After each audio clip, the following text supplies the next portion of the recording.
వక్ఫ్ board సవరణ బిల్లుపై JPC కమిటీలో 21 మంది లోక్సభ 10 మంది రాజ్యసభ ఎంపీలు. తెలంగాణ నుంచి అసదుద్దీన్ డీకే అరుణకు అవకాశం.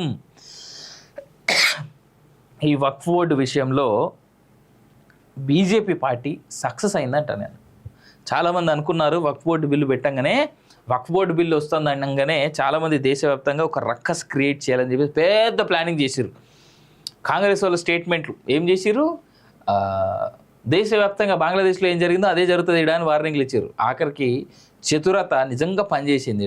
ఇక్కడ మోడీని మెచ్చుకోవాలా, అమిత్ షాని మెచ్చుకోవాలా, దేవుడు నాకు తెలియదు, కానీ ఆ ఇద్దరు కలిసి మాత్రం పనినటువంటి పన్నం బాగా వర్కౌట్ అయింది.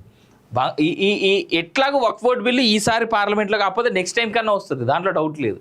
అయితే వక్ఫ్ బోర్డు బిల్లు విషయంలో చేసింది ఏంటంటే చాలా మంచి పని. ఇక్కడ ప్రతిపక్షాలు అందరూ ఇన్వాల్వ్ చేశారు కదా. ఇప్పుడు దీంట్లో ఈ బిల్లు రేపు పొద్దుగాల పాస్ అయితే ముస్లిమ్స్ అందరూ రోడ్ల మీదకి వచ్చి లొల్లి చేయాలని ప్లాన్ చేసుకున్నా కానీ ఆ బిల్లు వెనకాల ఉన్నది మీ ప్రతిపక్షాలే, ఇగో మీ ఓవైసీ కూడా ఉన్నాడు దీంట్లో అని చెప్పి చెప్తాడు. మహా అంటే 2-3 అమెండ్మెంట్స్ లేదా 3-4 అమెండ్మెంట్స్ ఏమైనా చేంజెస్ వస్తాయి కావచ్చు వక్ఫ్ బోర్డు బిల్లులో.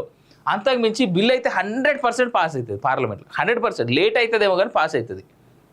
2014లో 4 లక్షల ఆస్తులు మాత్రమే ఉన్నటువంటి లేదా 4 లక్షల ఎకరాల ఆస్తులు ఉన్నటువంటి వక్ఫ్ బోర్డు 2023కు వచ్చేసరికి 9,40,000 ఎకరాల ఆస్తులకి ఎట్లయింది.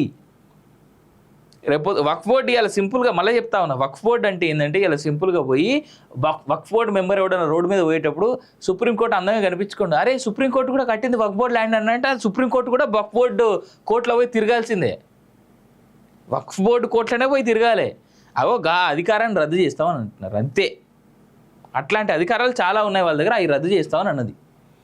ఈ విషయంలో బీజేపీ సక్సెస్ అయిందని నేనంట. రేపు పొద్దుగాల ఈ బిల్లు ఖచ్చితంగా పాస్ అయితే, పాస్ అయినప్పుడు ఎవడు రోడ్ల మీదకి వచ్చి లొల్లి చేయకుండా బీజేపీ సక్సెస్ సాధించిందని నేను అంటా ఉన్నా.